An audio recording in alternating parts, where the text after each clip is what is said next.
사람의 목적, 하나님의 형상. 우리의 형상을 따라 우리의 모양대로 우리가 사람을 만들고, 창세기 1장 26절 말씀에 만들어진 모든 것은 스스로 목적을 가지고 있지 않고 만든 자신에게 목적이 있습니다. 우리가 소중히 여기는 어떤 것들은 소중한 목적이 있기 때문입니다. 나는 왜 이렇게 태어났으며, 왜 이런 특성을 가졌으며, 왜 이런 길을 가야 했으며, 어디서 내 인생의 가치가 발견될 것인지 지으신 이의 목적을 모르면 해석이 되지 않습니다. 하나님이 사람을 향해 첫 번째 행하신 사랑은 사람에게 고귀한 목적을 두신 데 있습니다. 하나님의 사랑을 돌보심으로 말하고 경험하는 사람들이 많습니다. 그러나 그 돌보심은 먼저 고유한 목적을 두셨기 때문에 생겨나는 결과입니다. 사람은 소중하게 보존되는 것보다도 목적이 있어서 소중하게 쓰이는 데서 참 가치와 의미를 발견하게 됩니다. 쓰레기는 꼭 나쁜 물건이라서 버리는 것이 아니라 쓸모가 없어지니 버립니다. 집에서도 제 기능을 하지 않는 것들 있잖아요. 문제는 없지만 쓰지 않는 것. 그리고 제 위치에 있지 않은 것들을 우리는 결국 쓰레기로 버리게 됩니다. 가치가 있고 귀하게 여겨지는 것은 만든 자의 목적 또는 사용자의 용도와의 관계입니다. 창조된 모든 것에는 하나님의 목적과 계획이 있지만 사람은 특별히 하나님의 형상이라는 목적을 두시고 창조했습니다. 그러므로 하나님의 형상이 무엇인지를 아는 것이 사람의 존재를 기독교적으로 규정하는 데에 가장 결정적인 요소가 될 수 있는 것입니다.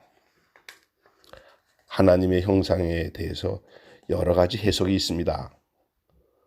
첫째는 문자적으로 하나님과 사람이 육체적 유사성을 가지는 것으로 해석하는 것입니다.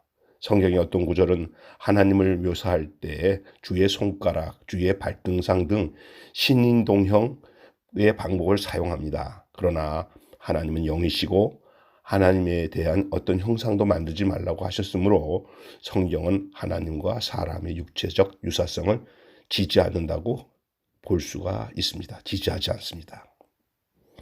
둘째, 서방 기독교의 전통은 인간의 영적 특징을 하나님의 형상으로 이해하는 경향이 있었습니다. 그래서 육체를 억압하고 영혼의 깊은 곳에서 하나님을 경험하려고 합니다.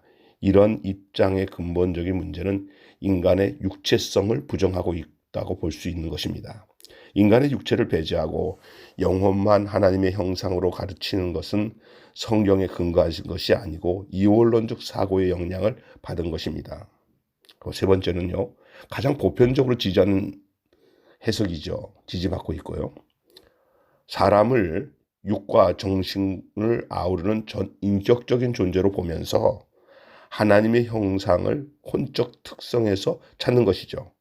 다시 말해서 하나님의 성품과 본성이 사람의 혼 속에 담겨져서 하나님의 의향과 마음을 가진 존재로 살게 하셨다. 그런 것이에요. 이것은 창세기 2장에 산혼으로 지어졌다는 말씀으로 뒷받침됩니다. 그래서 땅의 모든 것을 다스리도록 자신의 통치를 위임하셨다는 것입니다.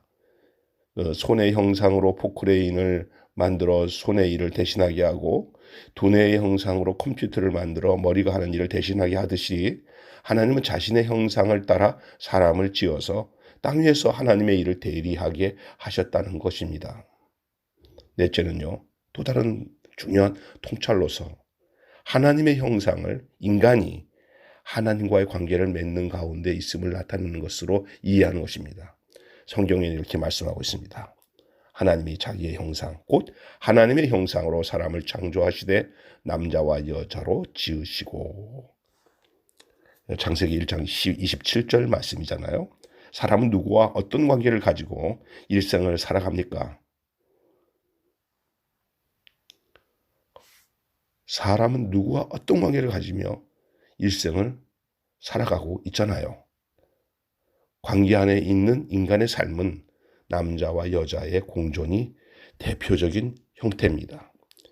이 남자와 여자의 관계를 통해서 인간과 하나님의 관계를 설명해 주고 있다고 해도 과언이 아닙니다. 이 관계의 삶은 영혼 속에 홀로 독처하지 않으시고 관계 속에 거하시려는 하나님의 속성을 보여주고 있는 것입니다. 그래서 창세기 2장에 아담이 독처하는 것이 좋지 못하다 하시면서 돕는 배필을 지으신 것은 바로 하나님 자신의 본성을 보여준 것입니다. 바울은 이 말씀을 인용하면서 이것을 그리스도와 교회의 관계로 해석을 했습니다. 다섯 번째요. 창세기 말씀은 신약의 빛에서 비춰볼 때 더 깊고 명백한 의미를 얻게 됩니다. 예수 그리스도는 하나님이 인간에게 의도하신 삶의 무엇인지 가장 명백하게 표현하고 있는 모습이에요. 바로 이 사람 예수 그리스도가 하나님의 형상이라는 말입니다. 고린도후서 4장 4절, 골로새서 1장 15절. 그러므로 우리가 예수 그리스도 안에서 만나는 삶의 모습은 인간이 참으로 어떤 존재인가를 보여주는 아주 명백한 그림이 될 것입니다. 하나님은 사람을 자신의 형상을 따라 지으셔서 자신과 친밀한 교통을 하게 하시고 이 땅에서 하나님을 대신하여 만물을 다스림으로 궁극적으로 모든 것에 자신의 통치가 임하게 하는 것이었습니다. 만물을 다스리게 하자. 창세기 1장 26절. 이 말씀은 바로 예수 그리스도에게 이르러 만유가 그 발에 복종하게 되었다고 선언한 것이 되죠. 빌립보서 2장 10절의 말씀대로. 여러분, 사람이 하나님의 형상을 따라 지음을 받았다는 말씀은 고귀하고 영광스러운 삶을 살게 하는 출발이 됩니다. 또한 어떤 존재 앞에서도 하나님 형상을 따라 지음받았다는 사실만으로 존재감을 가지게 한다는 아주 넘치는 축복입니다.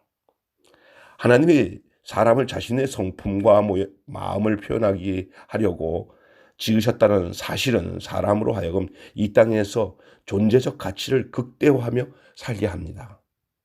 하나님의 형상으로 사는 길은 조건이 없습니다. 능력이 있는 것, 또 능력이 없는 것, 건강하듯 아니면 병약하든 아니면 기질과 특성이 어떠함에 상관이 없든 간에 사람이기만 하면 되는 하나님의 고귀한 위임입니다. 이 한 가지 목표로 삶이 규정이 되면 모든 것이 쉬워지고 이 목적에 제한이 되면 다른 모든 것에 자유로운 사람이 됩니다. 오늘 이 귀한 말씀으로 함께 나눴습니다.